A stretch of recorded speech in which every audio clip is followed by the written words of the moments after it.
Welcome to Around the Reckoning Can't Fire. wait to show everybody what I have planned this year. So much. My job is to make sure that Uthred doesn't get to kill all of you day one, and then just have a massive oblivion conversation. I mean, the adverse words there, the keywords there are day one. Yeah, day two is fine. Just we gotta get moved in first, right? It's important. Yeah, and as we've said before, those are rookie numbers. Let's pump those up. Right. Exactly. I remember last year where we were both looking at each other like, hey, how many people have been to Oblivion? Like three? Nah, those are rookie numbers. I'm going to pump those up. I went and I started a war. Yeah, like you do. Okay. Welcome to Around the Reckoning Fire. This is the podcast about people, stories, chaos, and the ever moving world behind Reckoning. And since this is the first episode, we figured we should probably start with the most obvious question: what the hell is Reckoning? Before we get into that, we should probably explain who are the three people you're going to be hearing all the time on this podcast. Let's start with I'm Makira.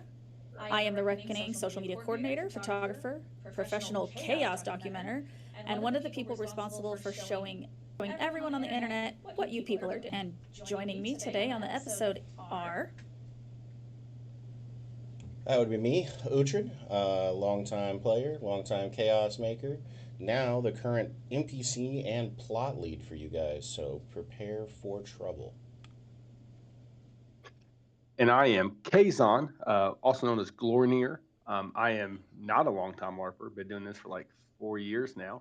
But I'm the lead game runner. I keep all the game runners and CLs all focused on the same task at the same time, which is basically makes me a miracle worker.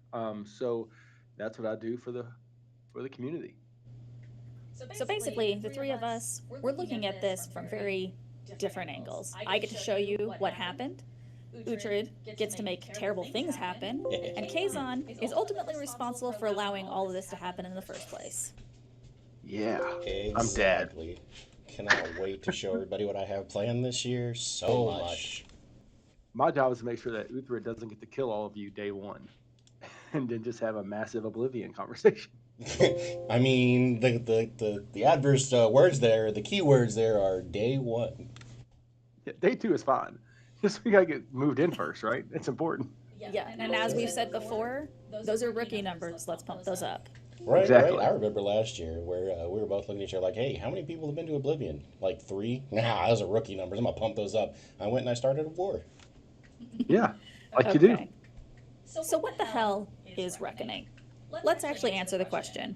Someone finds a photo or video online, they've never LARPed before, they're hearing about Reckoning, and they ask, what is this? Quaison, what's your elevator pitch? Yeah. So for a first-time LARPer, someone who's never experienced the hobby, I would say that oftentimes we read books, right? We see stories, we see movies, and I often ask myself when I'm watching those things or reading those things, I wonder how I would react in this situation. And LARP is the ability to insert yourself into a world and see how you would fit. At Reckoning LARP, we're a grim dark LARP, which means we're not actually fantastical. We're more, we have some fantasy in our world, but it's also the griminess of fighting, and there's a struggle for the world around us. And each person gets to bring a character to life in that space. And the cool part is, outside of like tabletop RPG, LARPing, you don't just get to say you do something. If you want to be the person who is charismatic and a political minded player, you have to be charismatic and politically minded. If you are somebody who wants to be a fighter, you have to learn to fight and be a good fighter. So you get to embody who you want to be, but you have to actually embody it, which is such a fun thing for me looking at LARP. Is for Reckoning, it allowed me to come in and play a character that I developed in my mind, but I actually became that character through role playing, and it's just an opportunity to role play on a scale that's beyond your tabletop RPG life. Awesome. And Uthred, same question, except you're explaining it to somebody who is already LARP. Someone who's already LARPed. Well, I could say, based on my experience, the LARP of Reckoning is grimdark. I definitely agree with that. I think that I would call it fantasy light. There are some things in there that I would say are fantastical, but for the most part, we try to stay at least historical adjacent to our little fantastical area. So, because different cultures have different weapon types and different armor types and different shield types, and we kind of keep it that way. Give your culture some flavors. So, I would say the world in and of itself is a dark place. You are kind of beholden to the evils and the goods of the world, and you have the ability to join that evil or to be that beacon of light that you want to be. As far as like the factions and the cultures, I think that we try to keep those pretty specific and separated. A little bit of blending here and there, as you know, what a live world is. And then I really am a combat kind of junkie, so that's where I focus is the combat and the role play of the combat. So my character is a retired mercenary, one of those grizzly old sergeants, kind of gruff around the edges, but he's the guy that you want at your back in a fight, and that's the role play that I wanted to do. And I actually started out being a drunken background character, and I was having fun with that, and got pressed forward into leading an army, and I'm like, what if I did both? So that's kind of where we are, and I guess pitching it to someone who's LARPed before, I would say it's all of the Dungeons and Dragons and the movies from your childhood giving you the opportunity to join that world, not as a hero, but as an everyday person. And to that point, that Uthred just made, we have the ability for any player to come in, and you have the agency to get engaged within the world. And we have cultures, and you can be a combatant or a non-combatant and still have a major impact in this world. And the world is not just harnessed in a 4-day window of the event; it is ever changing. We have so a game called Swords and Soil that allows players and cultures to interact with the entire world in the off season. So it's not just like, oh, this is a one event that I get to be a part of. Um, if you want to be a part of the Reckoning community, you can be engaged the entire year round and not just sitting idly waiting for the game. There's lots of opportunity for you to be engaged within the community of role play, which I think is huge in that space. And I think that's a very important distinction because reckoning isn't just something that happens for a few days, then everyone goes home and nothing else matters till next year. The world keeps moving, which we're going to talk a lot about on this show. So the next question is, how did we get here? So here's one of the questions we're really going to ask basically everyone that sits down around the fire. How did you find Reckoning? Quaison, let's start with you. Yeah, for sure. I found Reckoning because of YouTube. Um, I had gotten into some crafting stuff for Renaissance fairs, and I came into Skill Tree and Living in Anachronism, who were both people that had been a part of the Reckoning community before, and they had videos about it from the first Reckoning, and it intrigued me enough. And I realized that Reckoning 2 was in Indiana, which is where I live. So I was like, I think I want to do this, and I got some friends together, and we made it happen. So I originally came in with a Hadrian character named Quaison. I'd never LARPed before Reckoning 2, but I came in and got to play that world. But I found it because of YouTube. And then once I got into the community of Discord, which if you're not on Discord in our community there, you're missing out on a majority of the thing that makes Reckoning beautiful. Because if we're honest, Reckoning is beautiful because of the community. So yeah, that's how I found Reckoning. Uhtred, same question. My journey is a little bit different, I think. For my journey, I found Reckoning through friends. I actually didn't join till the second year. I had some friends who went to Reckoning 1 and said, hey, this is a blast. You should probably join. You're a fight junkie. This would be a great place for you to get out there and get some wax in, swing a sword around, teach some people how to swing a sword if you like. And that's how I found it. Kind of found it. It fell into it, I guess, from friends and family that were already doing it. The original founder reached out to me as well as a couple people on his staff, and then a couple other players. And ironically, I almost joined every single faction at one point in time before I finally decided to start as a Vatterkeen.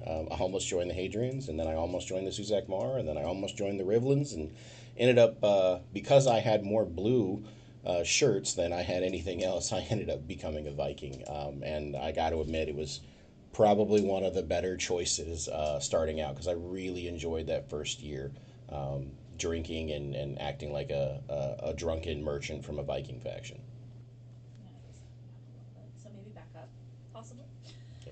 For me, I came in with camera in hand. I had a friend who was a fellow photographer who I had been doing boffer stuff and those type of events and fantasy photography. And then he came to me and he said, "Hey man, I had this gig last year, but I'm moving on to bigger and better things. I'm going to give you the contact information. I think it'd be right up your alley." That was Reckoning 2. And I reached out to the game runner and owner at that time, said, "Hey, your photographer last year suggested you. Let's do this thing." And it's kind of been a never look back kind of situation. So I don't play as often. I play when it's dark, as I like to say, because at that point I need a break, put the camera down. It's too dark anyways, and then I just kind of play my character in the evenings. Yeah, you So, do it well. well, I don't know about that, but she's there. She exists. She does create the chaos and very memorable moments every year in the 2 hours every day she plays. Mhm. I don't think anybody has made such an impact in 2 hours as your character. To be honest, I mean, you are the reason that the Vaterkine have Pickerel Rock. You are the reason that both of the totems are named from the undead and the orcs. I mean, playing for 2 hours and having that kind of impact is pretty significant. If you Which, could just secure your seating better, it'd be awesome. oh, wow, you. Which kind of brings us to the next question we're going to ask everyone. What keeps bringing you back? Not why do you LARP, but why Reckoning? And Kazan, I think you kind of hit on this, and it's kind of an agreement across everywhere. So I'm going to go out of order here and say that for me, it is the community. This community has been through a lot. We like to say that we've all been trauma bonded together, but it is the people that create, make, and are this game that brings me back every year, as well as making the amazing art in photography for you guys every year. So, Uhtred, we will skip around and we'll you next. I have to agree with you. It's the community that keeps bringing me back. It's actually the community that made me come out of retirement, so to speak, for leading games. I probably would not be on staff if not for the community of this game. I had told myself, "Hey, you're getting into your 40s now. It's time to just play the game and not lead the game." And here I am helping run the game again. And it is for the love of the people that I'm doing it and bringing my wealth of experience and knowledge, and playing the game as well when I'm able to. But I really get enjoyment out of watching everyone else enjoy the sets that we're putting together. And I think it's this unique mix of grim, dark, and celebrating every small victory because the world is dark inside of this game that really keeps me invested. Kazan, you're Yeah, up. I mean, I would echo the community thing, right? And not just in the LARP world, but like there are people within our community that I talk to outside of the community. You know, we have different hobbies, different interests, we connect with each other. But also, I think one of the things that's key about this community is um, in some LARPs, I've been told that it's hard to get in if you haven't been there from the beginning. And one of the things I loved about Reckoning 2 was I came in as a baby LARPer with people that had been doing it for a long time, and I was able to have an immediate impact. I think that's why I love Reckoning so much. That's why I keep coming back to this LARP in particular, is because I love seeing a first time player come in. And like this year, we had a first time player who had never played the game, and they were in the library, and we were studying for because you can study the scrolls there and stuff. And there was a certain type of sigil magic, and she had spent so much time in there studying that when it became apparent that was needed, her culture allowed her to be a major part of the ritual for that ending ritual for last game. And to see like just to see her just like, oh my gosh, now my culture is dependent on me, and I didn't know what I was doing 48 hours ago. That's what makes Reckoning so great. I feel like you can go to a lot of LARPs and swing a sword, but to actually have an impact on the game as a whole and not just be a number, that's why I think Reckoning keeps me coming back. I'm gonna piggyback. Yeah, I think I agree with that. I also had someone like that this year. New to LARP, new to maybe had been to one LARP event ever in their life, and we took some of our spare gear, our spare armor, our spare weapons, and we suited the guy up and we put him on the front, having him lead some of the younger troops. And he had a blast, and he is fully awashed in it. 24 hours ago, he had no idea what was going on, and now he's leading a group of 6 other people into battle, and it was the single most amazing event for him, according to him. And he says he can't wait to come back. So I definitely echo that. It is a place where old and new LARPers alike can have their moment in the sun. And I think that's something we're going to hear a lot through this podcast because there's 100 of answers to that question. For some people, it is the combat, the politics, their character, their faction they love with all their soul. For us, it's you guys, the community. And for some of you, I generally think you guys enjoy suffering. Exactly. And they're used to it, right? They're used to the suffering. But By luckily, this that's gotten a lot point, better. By this point, I think we're all used to a little bit of suffering. We had a couple of rough years there with weather. Yeah. All right, enough feelings. Let's establish another tradition. No explanations unless somebody's answer is so bad we need one, but we're going to quick fire. And we'll start with Quaison. Combat or Okay. politics? Politics. Tavern, battlefield. Tavern. Tavern. Oh, that's where I bet my money at, Makira. Put my money in the tavern. Armor or drip? Not saying that they both can't be the same thing. But drip. I mean, have you seen our bears? That's fair. Yeah, boy, bear pelts. Hero or villain? Ooh. That one's hard for you too, I know. I like villain. I'm a monster guy. But I think the villain, you cannot have heroes without villains. And I think so Agreed. often no one's willing to play the villain. So I like villain. Sorry, you said no explanations. Come on, My Bill. bad. No explanations. No explanations. Plan everything or FAO? FAFO. FAFO. Morning roleplay or don't speak to me till I've had caffeine. Morning roleplay. I'm down. All right. One reckoning faction you'd happily eat dinner with. The Vatican. We're We have great homies. food, that's for sure. One faction that you would absolutely not trust to prepare dinner. Hadrians. I was a Hadrian. I know. To be fair, I would have also taken Vatican as an acceptable answer for both. NPC or PC? NPC all day, baby. This game runs on them, right? Live gloriously or die spectacularly? I would say die spectacularly. And I'm going to give an explanation here. My character, Quaison, was perma-killed at the end of Reckoning 4, so I could step into this role. And it created so much gameplay for so many people. So I think we have to realize that sometimes killing a character is the coolest thing you can do with the character. It's totally fair. Uthred, same questions. Combat, politics. Oh man, politics. I think. Tavern, battlefield. Well, I'm more at home on the battlefield. With a drink in your hand, though. Yeah, boy. Armor or drip? Oh, it's about the drip for sure. Bear Bros. Hero or villain? You know I'm about the villain story. Plan everything or fuck around and find out? I am definitely an FAFO kind of guy. You fuck around, you find out. Morning roleplay or don't speak to me till I've had caffeine? Do not talk to me till noon. One reckoning faction you'd happily eat dinner with? Man, you know what? I'm gonna go with Suzak. The Suzak Mar. I really want to sit down to some of their food, man. That smells so good. One faction you would not trust to prepare dinner? I'm gonna have to go with the Hadrians as well. I've seen what they cook, bro. There was a head on their fence last year. NPC or PC? Oh, NPC all the way. Live gloriously, die spectacularly. Die spectacularly if you can do it. All right, and then because everyone has to answer these questions, I'll quick fire real quick. I got Politics? you. Combat or politics. Politics, Tavern or battlefield. tavern all the way. Armor or drip. Drip, All day. Hero or villain. ooh, villain. I'll say I've seen the books you read. Plan everything or FAFO. In game, fuck around, find out. In real life, plan everything. I love it. Morning roleplay or don't speak to me until I have caffeine. Well, I think we know the answer to this question with no problem whatsoever, since I don't RP until after dark.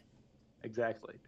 All right. One faction or culture you'd happily eat dinner with, Vatican, and one you would absolutely not trust to prepare dinner. also Vatican. Depends on the clan, man. Well, also, if you want to get a proposal for marriage or not, right? Isn't that like a That's fair thing? because if you get a proposal or over dinner, you're screwed. NPC or PC? She said staff. Ooh, this one's hard because I don't NPC at Reckoning, but I do NPC other places, and I do enjoy it. So I think NPC. Live gloriously or die spectacularly. It's kind of hard to die if you don't RP more than 2 hours a day. Yeah, You know what? Challenge accepted. No. That's we can it. make You that heard her, happen Quaison. We killing her. all Oh day goodness. All right, so from the here's where jump. things get interesting because reckoning Ooh. isn't really reckoning because of something written in a document. It's about things people actually do once they've dropped into the real world. So, what is one reckoning moment you won't forget? We'll start with Uhtred. Oh man.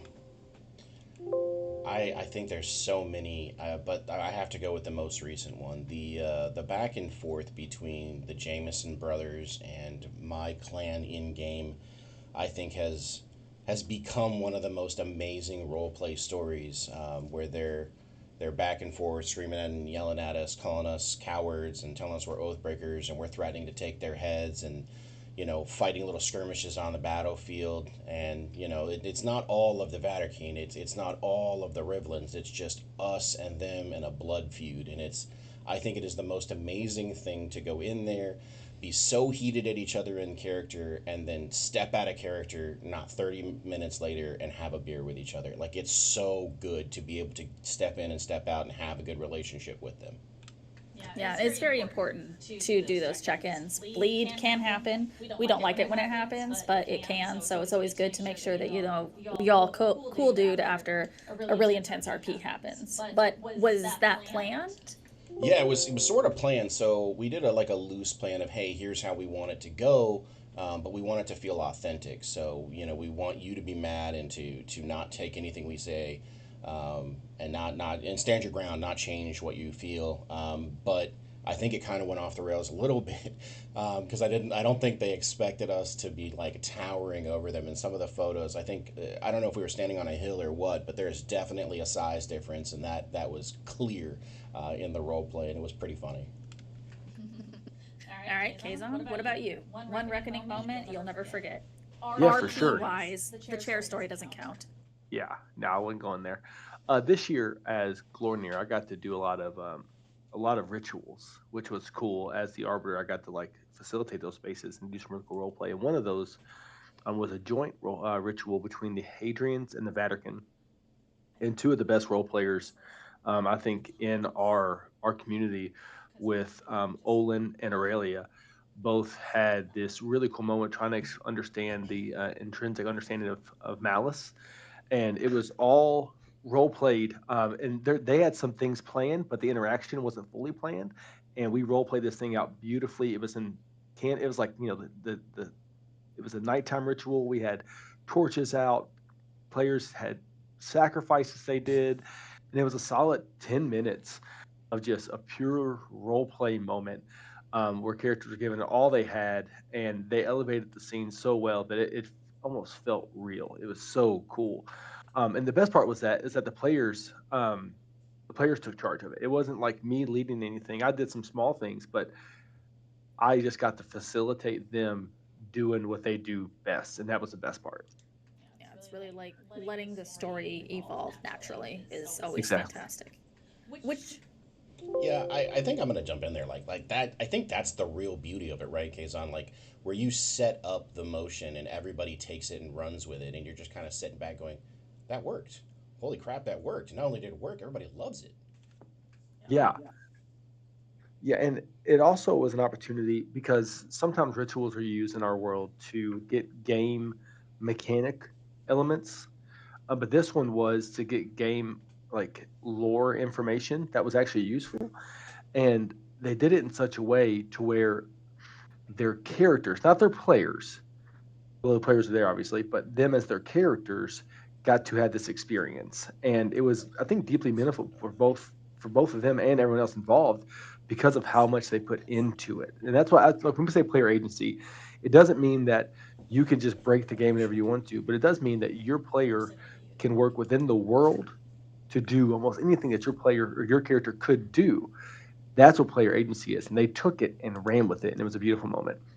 Yeah. And then there's the other side of it, which is my favorite story, which is from Reckoning 4, the Flooding, Hmm. where Vatican had gotten a hold of, I don't know what we called it before, the little baby skull child. Macaroni.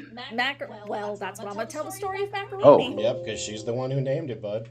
I named our little critter there. So we were doing a ritual with it once we had found it because it's like the people touching it were like falling over back and forth, like dying or passing out. And we're like, we need to figure out what the heck's going on. And one of the things from that year was like, everyone has arbiters around where you can ask some questions and they're not supposed to give you the answers, but they can definitely lead the horse to drink, so to speak. And I asked an arbiter and they handed me a booklet and they said that your answer is in here. And I said, okay, cool. And I opened it and it was the lunch menu. And the first word I read was macaroni. And I leaned hmm, over to my bestie, Akostiak, and I was like, I don't know. The only thing I see here is macaroni.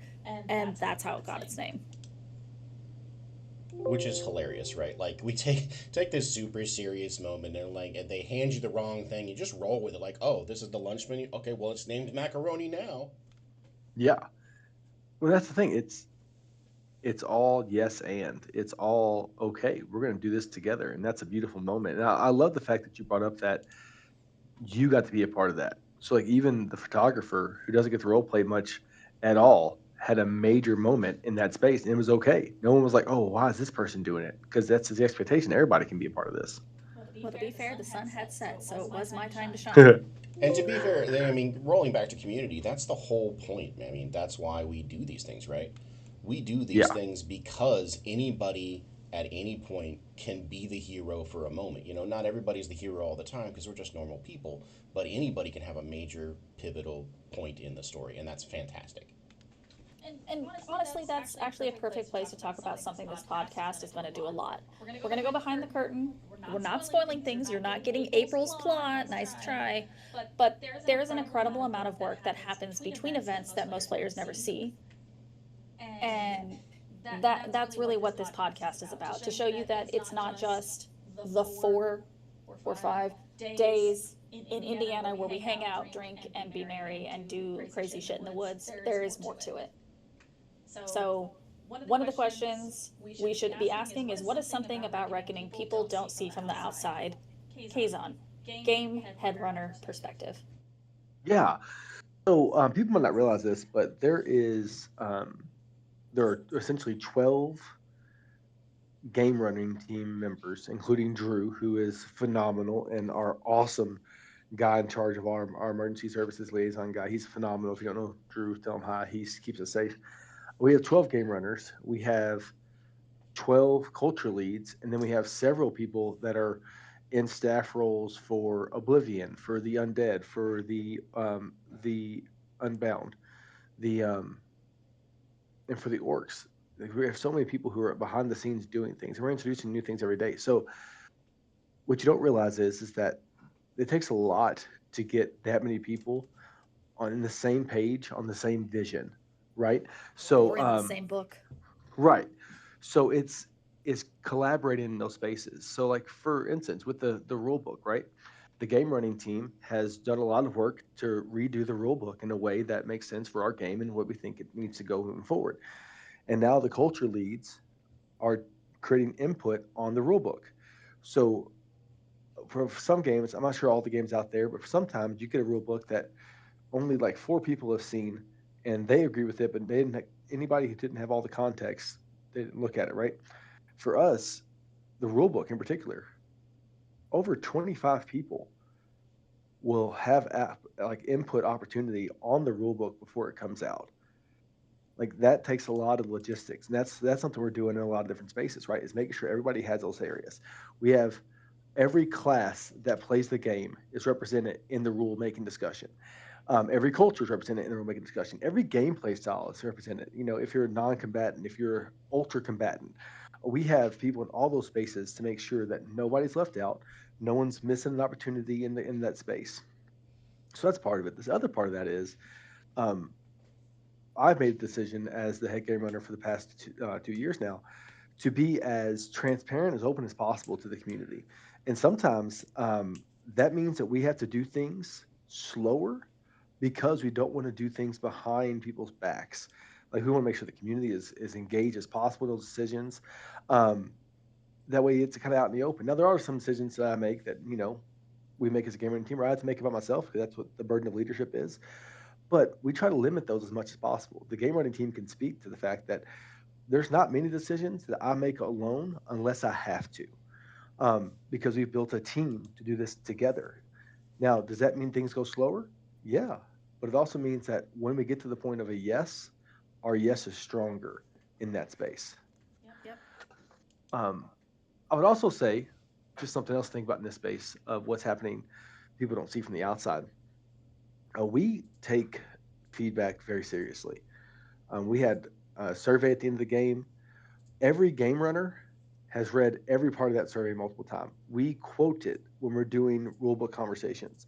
We quote it when we're looking at new elements of the game. We have intentionally made hierarchy systems to make sure people understand what the hierarchy is because it was something directly from the feedback.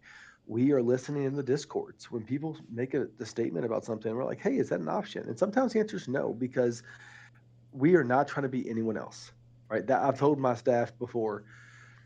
Um, yes, I understand that this game does that and this game does that, but we're not those games. We're reckoning. Reckoning is a very specific thing. And I think one of the things that often happens is that in organizations or groups like this where people are so excited and so passionate, um, people want to bring in all these other outside ideas to make the game they love look like something else.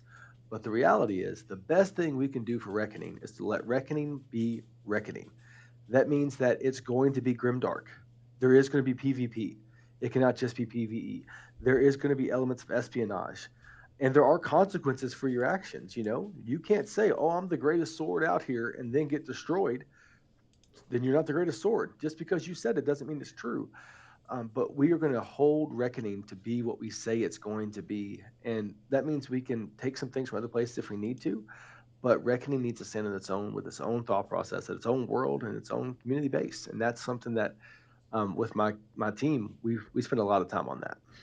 And I feel like you're doing a fantastic job of that. Oh, We can always thanks. take we can always take inspiration from other places, but at the core, Reckoning is Reckoning, and it's built on the foundations that were created in its initiation, and it's had a lot of handovers to other people, but now I feel like it's in some good, safe hands that understand what it is and how it needs to evolve. So, with that, Uhtred, from a plot and NPC perspective. Yeah, so as listed, my areas are plot and NPC based. So I think that with me recently taking over plot, I'm going to be shifting the point of view a little bit. Um, and shifting that always comes with a bunch of decisions and a bunch of choices, right? So I'm sourcing a lot of my ideas through members from every faction, every culture, making sure that everything sounds right, running it by culture leads where applicable, without dipping my hand too much, going, okay, what do you think about this little bit? What do you think about this little bit? And I think that it's going to be an amazing thing. It's going to be slightly different than what people are used to. A little different than on the rails, and a little more choose your own adventure kind of thing, which I'm really passionate about. So I hope everybody loves it. But the preparation in that is pretty significant. Making sure that all my NPCs are where they need to be, that understand the rules, that understand how the players are acting and interacting with them, making sure that they're safe and taken care of. Are they watered? Are they fed? Being in that suit or in that armor as a non-player character, sometimes players can forget that you're a human too, and those swings come in a little harder than maybe they would against another player. So making sure that my NPCs are well taken care of and that they're safe is something that not a lot of people see. Um, I will say that encounter creation is pretty easy. Dropping a couple of breadcrumbs in this community will leap at it. So not a lot of thought process there. I love the hunger, the enthusiasm from this community on encounter creations and things like that. I think one of the biggest struggles for me is unexpected things from the players though. We have a big fight planned. Like last year, we had the big fight planned, and My NPCs are good to go. We're rolling out, and everything's good to go. Well, the the players decided to stand around a couple of fires, so I had to, call an audible and move the fight, 20 feet away from the fire rings. And then by the time we moved the fight, they had their war banners in place and they were nullifying a bunch of the NPC abilities. So, it turned into a bit of a slog, but ultimately, everybody had a good time. Everybody was safe. Nobody got injured. And that's exactly what we want. Everybody having a good time and everybody going home exactly in the safe condition that they came in. So, I think that we handle those adjusting to those unexpected things. We kind of take them with a grain of salt. Can we react to this? How to react to this? And like a dungeon master from Dungeons and Dragons, we have a couple of backup plans in case somebody throws us one of those curveballs. Well, and also to that point, I want to make sure that people understand this. Uthred, just like everyone else, he has a team. He has a plot team and an NPC team. So like he is coordinating those spaces, but we have input from people that are not exactly the exact same as Uthred. Uthred is combat. We have people who are non-contact that are on the plot team to make sure that it's there, so everybody can engage in that space. And I'm excited for the plot this year. No, I am too, and that's a good call out. I do have people that are kind of my yin and my yang. If I'm coming in heavy and I want combat and I want everybody in there fighting, I make a special point to listen to those folks who maybe combat isn't their thing and they want to do the role play aspects or they want to do the research aspects, and that's something that I've added to plot this year is, hint hint, combat isn't the only way to win, but it is a way to win. Yeah. And we're So looking forward Makira, to seeing how that is. Makira, from a media community perspective, what do you see behind the curtain that people probably don't realize what's happening? Well, I will say that my favorite comment whenever I do a feedback form is I release photos and I get the comments, wow, I didn't even know you were there when you took that. Which means you don't see me, but I see you, I hear you, I see everything that's happening out there. And I do my best to make sure that those feelings, those perspectives, that I don't want to interrupt the moment, but I want to make sure I'm capturing it. Mm. I feel like if you look at the last couple of years where we've had some weather problems or maybe hot too much and everyone is dying, you look at those photos and you don't see that in the photos. And that's really kind of what I want to bring when we're looking at it from a media perspective is like what we are actually feeling, not what we are actually, feeling when it comes to like weather or the Yeah, heat or the exhaustion that we're undertaking. absolutely. Well, then you also, in your new role, have been doing, the stuff on social media posting, and so it's not just taking the pictures, but you're helping tell the story of the entire community. How's that going from your side? Well, that actually brings us to something else that we're going to be talking about regularly around the fire, and that is dispatches from the world. And basically, we're going to give you a little bit of up to date on what's going on currently. What is going on is that we have our map game ongoing. Turn one has been completed. We have just, and all of the social media posts for those have come out. Those are something that I work with the CLs and the team to create and make sure that they're out there so that people understand what happened in that turn, because it's not done by the whole community. It's kind of the CLs go to their team, say, hey, what do we want to do? The turn's coming up. They talk about it, and then the CLs come back and they do it. But it's very D&D Axis and Allies, so they don't really know what happened when it happened. They have to wait for it to be reported back. And then they'll write stories of like how it affected their character or what is the next steps in their mind, and just continuing that story. So we've Wait, completed turn one, and we have just completed turn two, and we're currently waiting on stories. but we've seen stuff come out already. One of the key elements that happened this time is that the Hadrians attacked and utterly destroyed some Riverland strongholds. That took out the combatants there, and now the Spoiler! Riverlands. Spoilers if your CLs have not told you yet. Oh, it's all over the stuff. No, it's out there. Um, I've seen There's the gonna be that poor discords. one person who was like, I missed that meeting. What happened? They should check their discords. That's the world is moving. We have to wait for you, friend. So if that's you, check out your Discord. But there now is currently a smear campaign essentially being done by the Rivlins, basically saying, "Hey, the Hadrians say that they're all about the undead and stopping the cursed, but instead of stopping the cursed, they attacked us." Which is causing a different type of role play conversation to happen in the Discord in the community because people who have normally not been very interested in the PvP now have a reason because of the map game to be interested in the PvP. And it's allowing for a lot of things to happen, which is great. It's the reason why we do this game is That's so the people whole can point. have something throughout the year to be upset about or be excited about. So it's going awesome. Yeah. So if you didn't know that, read your Discord. It's all over there. So the Hadrians and Rivlins got some beef going on. What's going on with the Suzak here in November? Oh man, Suzak are charging a bandit stronghold here in November. So they're going to be going to look to cut one of the heads off the snake of the bandits. You know, a thorn in everybody's sides. They're looting and pillaging along the countryside, and the Suzaks here in November are going to actively attack one of their bases. So the way that that event is going to work is Well, we're not going to go too deep in that today because there are people who are going to want to drag this, who we're going to want to drag around this fire to specifically talk about it. But something is waiting at the bandit camp, and we'll just leave it there. all right, fair, keep them guessing. Yeah, and if you would like to see what that happens, show up and see what the bandit camp has in store, or come and be a bandit and get to experience that. That's one of the cool things about like this fall event is you can be someone that you're normally not. Oh, I know, I'm excited. I have my Suzak kit ready to go. Yeah, Yep, and but maybe you'll all die. and that's why Maybe you don't give game runners microphones. it's just reality. I'm gonna tell you.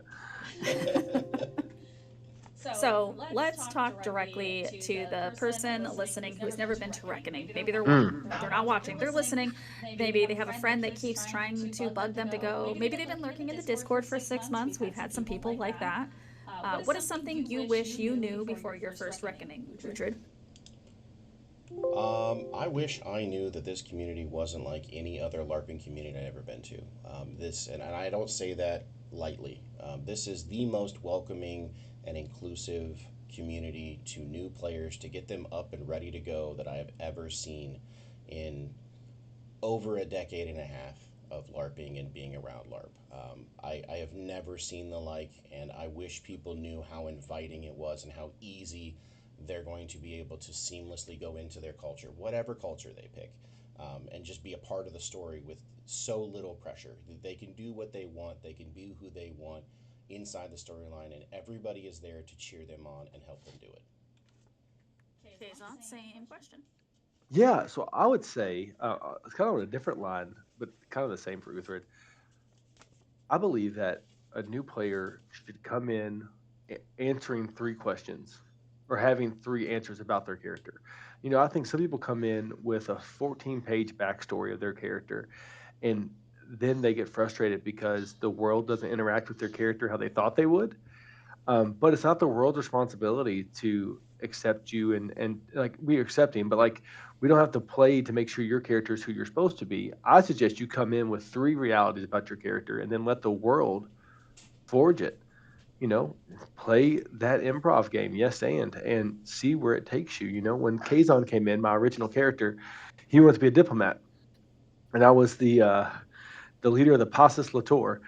And I was told that the Hadrians of Vatican had not good connections. So I stumbled into the Vatican camp and met this Mead man and got around the fire with them and sang songs and learned about the culture. And then I was able to help forge a relationship between the Hadrians and the Vatican that is still kind of in this effect today. But I didn't come in expecting to be the Vatican liaison for the Hadrians. I came in with the idea that, yeah, I'm going to be a charismatic player. I'm going to try to play a little more political, and I'm going to try to find out as much as I can about one culture. That was my three things, and I came in and did it, and it changed my game and it changed my trajectory completely. But that's what I think people should do. I think that's powerful too because that situation, being the mead man in question, that changed the Pasta man. trajectory. Right, right. Being the mead man in question, calling you pasta man, first as a kind of a silly jab and insult, and then as a term of endearment, that changed the trajectory of my character as well. And I think that's what we're talking about. Like, be prepared to immerse yourself in the culture and be prepared to play off other players with that yes and. Because it did. I wanted to be, this drunk background character, and now I'm the head of Vatican and Hadrian relations alongside my counterpart, Quaison. So, that's how different it can be in just, one night of sitting around the fire, drinking and having and singing songs together. Yeah.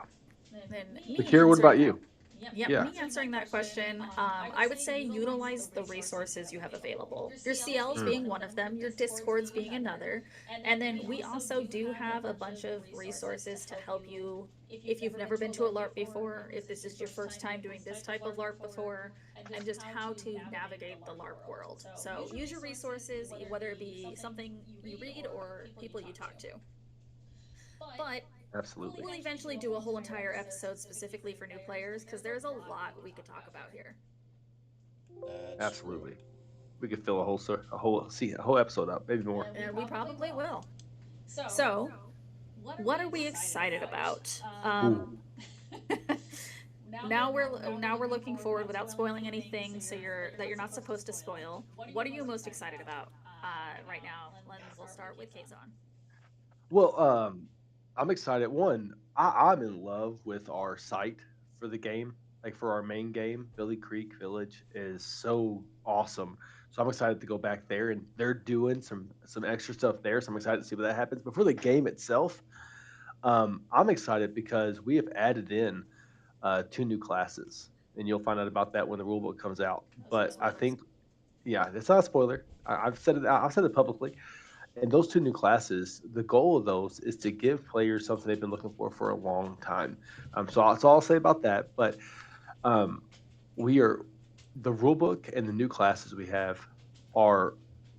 I'm excited for them because I think it allows our game to progress more naturally moving forward and allow different types of play styles while not prohibiting or limiting what we've already done in the past. So I'm really excited for that. Uthred, obviously, same question. Oh man, I honestly think that I'm really excited about the Staggered Hound coming back. It was our Oh, RP so cute. tavern, and I'm excited to have them back. Been recently in contact with them. They're excited to come back as well.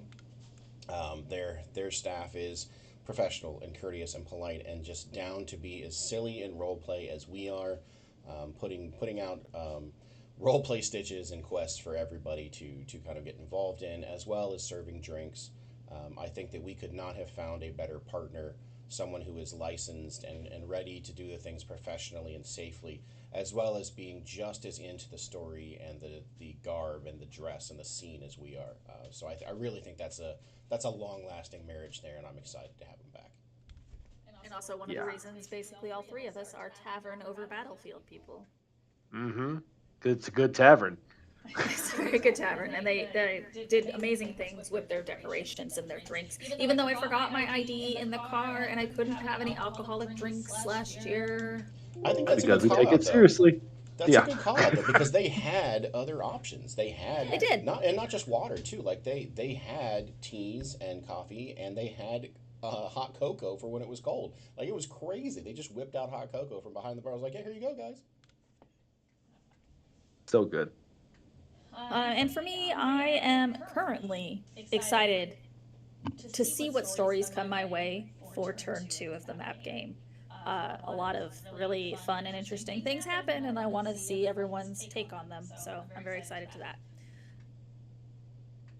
So, next question is anything people should currently be paying attention to? And for me, I am going to say these stories that come out in the next bit, while they are not they're not meta, right? So it's their stories that somebody is saying on behalf of how they experienced it. Your character doesn't know, but they are good things to just have in your back pocket and be like, wow, yes, this world is moving. And oh my gosh, I didn't know that happened. I'm not going to let that affect my character, but that is just cool. And I love the way this story was written. Yeah, I think for me, something to be looking out for is we now have a town crier channel in the Wandering Folk Society Discord. That's going to be like information that's coming out to everyone. I think people should check that pretty often because there are going to be things coming out that may seem trivial, but may have really large impact that game and may or may not, depending on you all. So just keep an eye out for the things that you think might not be that big of a deal because they might be. I think for me, the thing to pay attention to is the new workshops that we're going live with, and I think that we're going live very soon. I very much want people to get excited about these workshops. They're not just a place to hang out. They're a place where you can actually learn real world skills. I think the first one is on leatherworking. Correct me if I'm wrong on that, Kazan. Kazan, am I right about that? Are they did leatherworking on the first round? Yeah, I know that. I know that the first one is Cillian doing some nice leatherworking stuff, and then I'm going to be doing something here soon about weathering for monster kits. So yeah, there's going to be lots of cool stuff doing that. It's going to be a lot of fun to get people's characters and kits up to snuff, so to speak. Yeah, and I think the first one will be done probably by the time before this is posted. So that's good to know that you've got another one coming up. So if you missed the leather working, make sure you hit up the weathering class led by yours truly, Kazon. Yeah, so follow up. Is there anything you're surprised people haven't noticed? Mhm. Yes, I have something. If you'll notice, you can't play the game effectively without reading the rule book. So if you would like to play the game effectively, please read the rule book. Yeah, this is why I hate asking gamers questions. I, it's sorry, gotta learn it. All right. So why should people come? We have the event in November. We have the big game in April. Why should they be there? Yeah, Answer all at um, once. I think for fall, I think that's one of those things where if you're like, hey, I don't know if I want to get super into this, I'm not sure if it's my thing. The fall event is a really easy way to try out the Reckoning world. You have two kits, but also we have special guidelines for the Suzak Mar and the Bandits, so it's a little bit lighter kit restriction, so you can try it out for a little bit on the cheap. And if you get into the Discord, people have stuff that you can borrow. Like that's something I want to say. Just the community is so great in that space. We had a person that bought a ticket the last day they possibly could buy a ticket for the regular game, and they're like, "Oh, I don't have this. Oh, we got it. No worries." Like that's what we've done. So that's why you should come. So the fall event is the way to check it out. But for the main event though in the spring, you should come because I think it's going to be a space where because we've gained back trust as a community, the game running team and our staff, we're able to kind of say, okay, let's see what we could do. Last year we did a fun game. It was a lot of fun, and we tried to keep it as simple as possible because we wanted to show everybody that we could do it, just in case there's any questions. Now we know we can. I think everybody else knows we can. And that gives us a chance to say, okay, what could we dream up? So I think if you want to experience a new type of, not even a new type of LARPing, but a new experience within the Reckoning community that has the exact same history and flavor of our world, but to the next level. Um, and I'll just say, maybe there could be massive monsters this year at the spring event that you might want to come fight. We're turning it up to And 11. spoilers. But Think it no, will. yeah, I think I'm with Kazan on that one. The reason you should go to the fall event is pretty straightforward. Get your feet wet, get in there, experience at least one of the cultures, if not all of them. Kind of see what the community is about. And I think that the nightlife at a Suzak event is going to be some of the top tier that you're ever going to find at a LARP. So, if Mm. you're about the nightlife, you want the drum circles, you want the singing, you want the drinking with friends. Or if you're a sober person, you just want to hang out with the crowd and enjoy some music and maybe some fire twirling. I've heard some rumors we're going to grab those. There's there's things you want to do, that's the place that I would go is I would head to that November event. Experience that nightlife, experience the songs, the drums, experience everything that a Suzak party has to offer. As far as the spring, I'm gonna toot my own horn a little bit. I think you should go to the spring so you can experience exactly what I can do when Quaison takes all the chains off of me plot wise. I have really come into my own here. I am very proud of the plot that me and my team have put together. And make no bones about it, this was not a solo thing. My team definitely carried more of the burden than I. I just poked and prodded some of their ideas. So this is going to be the most amazing thing that I have seen in a long time, and I cannot wait to bring it to life. Not to overhype it, but for the people in the back, Kazon's taking the reins off of plot for Uthred. So we're all in for quite a surprise. Yeah. Well, and also I think that in a broader sense, Makira, I think you come to Reckoning to get to meet the people that you have developed deep personal relationships with on Discord. Like, just to be Absolutely. honest, I think that it's fun. The setup after you get your own tent set up, obviously, because that's no one enjoys putting up their tent. Once you get it set up and you get your stuff Or together, you're cabin. walking around. Yeah, or cabin. Once you're walking around and you're seeing people that like in 12 hours, you and that person are not going to be friends because it's on site with your culture. But you get to just have that fun time hanging out for a bit. And then even the role play of animosity or the role play of a potential violence is just so captivating because everyone is trying to lift. We have people who want to be heroes, but not everybody can be a hero in every space. But we try to make sure people have their hero moments. So, if you're a non-contact bone knitter, you're going to have a moment where you're going to pull somebody out of the fight and bring them back up, and they're going to go back and fight. And it's going to be this really cool opportunity where you feel like you have just turned the tides of war. That's why you should come to Reckoning. We love it. So, as we're ending out this, we're going to be asking every guest a very important question. And since we're technically our first own guests, we have to answer it too. So, the question: no consequences, no political fallout, nobody gets mad at you afterwards. What faction are you starting beef with? We're going to start with Uhtred. Oh, you know I'm about this. I'm starting beef with the Hadrians, bro. I want to fight the Hadrians so bad. I want to get in there and just wreck those pretty tin armors, and then drink about it later in the tavern. I cannot wait for it. If there was no consequences whatsoever, if I could just get in there and fight, that's who I'd want to fight. I just want to get in there and mix it up with the boys in red. Poor Hadrians, watch out. Kazon, your answer. Yeah. So I think it's the Vatican for me.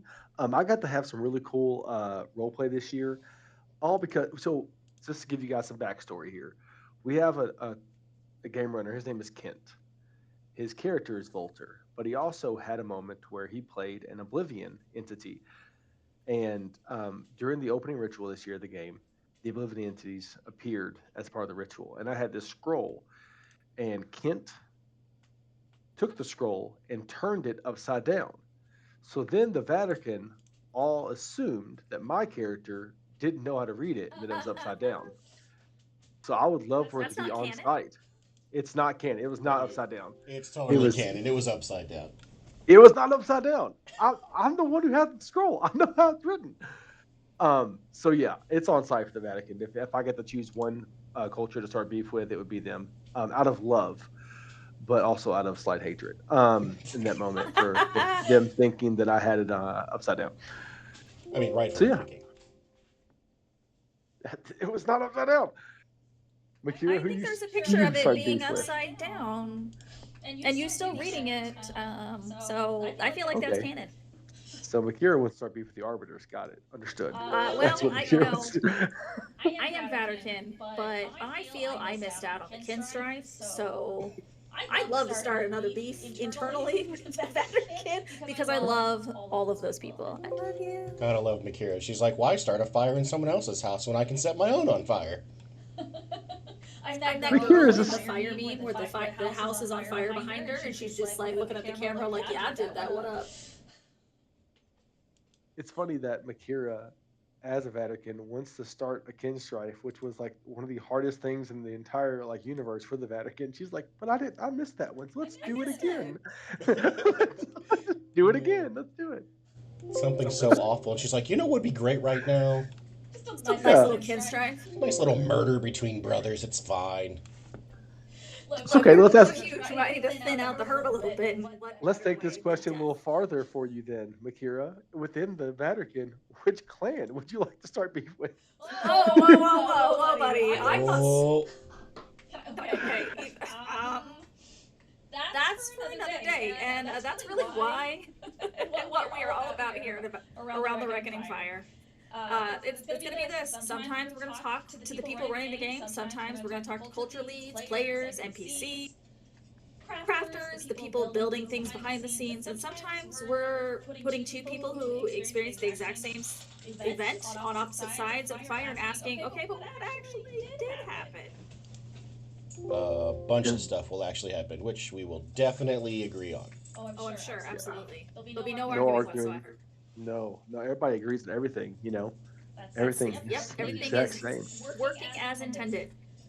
There'll be no arguing. We're going to talk lore. We're going to talk about what's happening in the world, about behind the scenes. We're going to tell stories, and hopefully we're going to introduce you to some of the people. We're going to dig deeper behind Reckoning, talking about what it actually takes to make this world move. And when the players aren't next time, we're going to be talking to the whole game running team, if we can get them all in one room at one time without arguing about rules.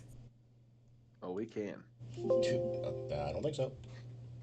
So until next time, keep telling stories, making questionable character decisions, and we'll all see you To around the the around Reckoning the Fire. Reckoning Fire.